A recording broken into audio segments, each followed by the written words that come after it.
এমন সুন্দর নদীর পাড়ে বসে বারবিকিউ খাওয়ার সুযোগ যদি মিলে যায় তাহলে কেমন হয়। শুধু কি বারবিকিউ, এখানে পাবেন নানা ধরনের মুখরোচক খাবার, আর দোলনায় দুলতে দুলতে বা নৌকায় চলতে চলতে উপভোগ করতে পারবেন নদীর পাড়ের নির্মল বাতাস ও মনোমুগ্ধকর পরিবেশ।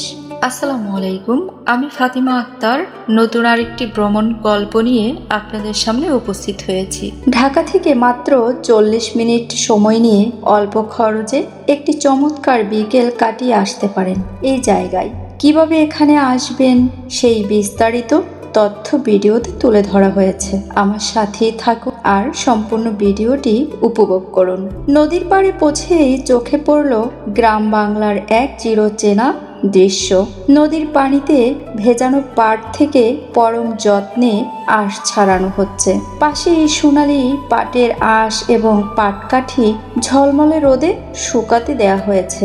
এই দৃশ্য যেন বাংলার ঐতিহ্য ও কৃষিভিত্তিক জীবনের এক জীবন্ত প্রতিচ্ছবি।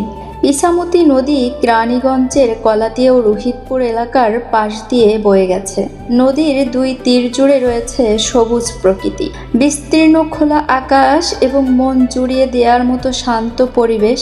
আরও পাবেন খুব সুন্দর সুন্দর বসার জায়গা। প্রকৃতিপ্রেমী কিংবা ভ্রমণ পিপাসু যে কারো জন্য এটি হতে পারে একটি দারুণ গন্তব্য। এখানে খাবারেরও রয়েছে চমৎকার ব্যবস্থা। বারবিকিউ, গরম গরম সিঙ্গারা, চা, কফি, জুস সহ আরো নানা ধরনের খাবার এখানে পেয়ে যাবেন।